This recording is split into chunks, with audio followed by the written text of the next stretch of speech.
Wouldn't this be a perfect time for a little music? How about it, old grasshopper?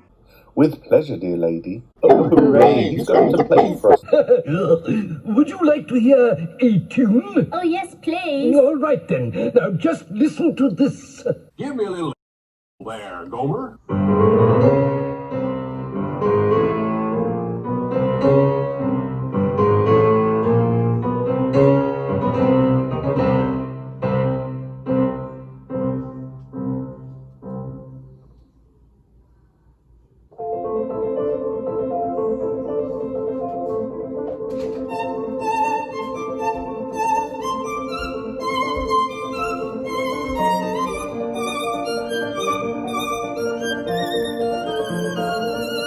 Well, it's about time.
Did you like that, James?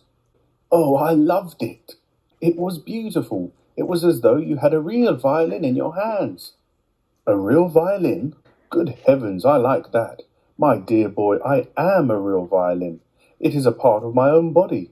But do all grasshoppers play their music on violins the same way as you do? No, not all. If you want to know, I happen to be a short-horned grasshopper.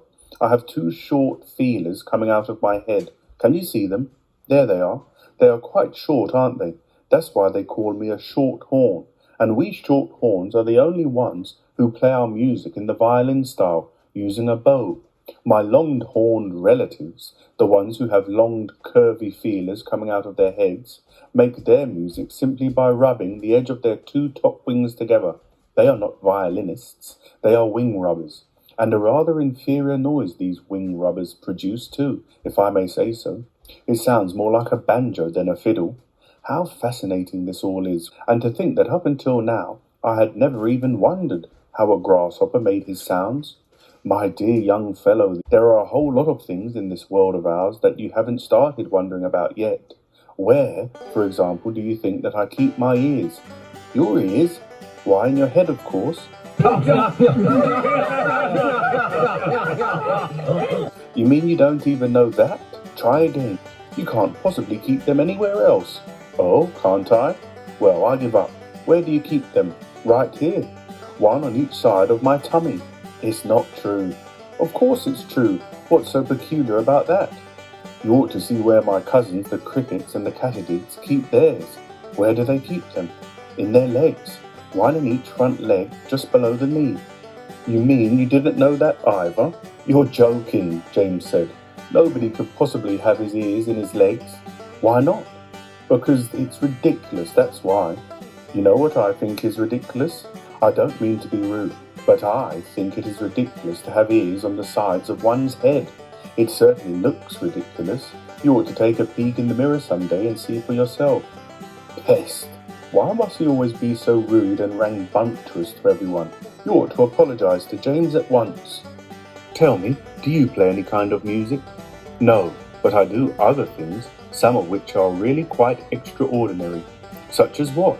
Well, next time you stand in a field or in a garden and look around you, then just remember this, that every grain of soil upon the surface of the land, every tiny bit of soil that you can see has actually passed through the body of an earthworm during the last few years. Isn't that wonderful? It's not possible, my dear boy, it's a fact. You mean you actually swallow soil like mad, in one end and out the other. But what's the point? What do you mean, what's the point? Why do you do it? We do it for the farmers. It makes the soil nice and light and crumbly so that things will grow well in it. If you really want to know, the farmers couldn't do without us. We are essential. We are vital. So it is only natural that the farmers should love us. He loves us even more, I believe, than he loves the ladybird. The ladybird? Do they love you too? I am told that they do. In fact, I understand that in some places the farmers love us so much that they go out and buy live ladybugs by the sackful and take them home and set them free in their fields. They are very pleased when they have lots of ladybugs in their fields. But why? Because we gobble up all the nasty little insects that are gobbling up all the farmers' crops.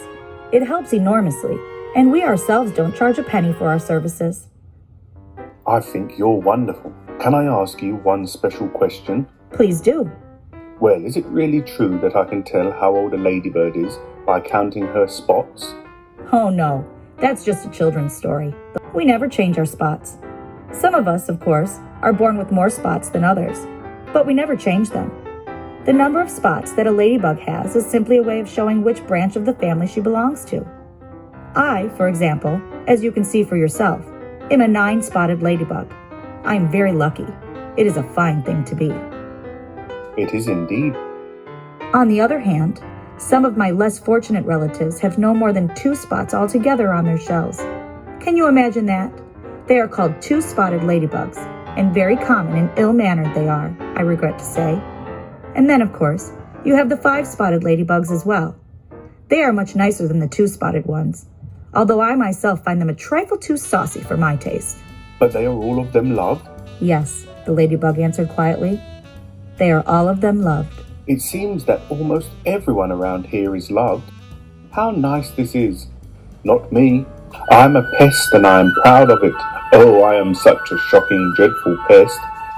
And I'm also a half Irish and a half British. Because that's where I was born, in Ireland. Hear, hear. But what about you, Miss Spider? Aren't you also much loved in the world? Oh, no.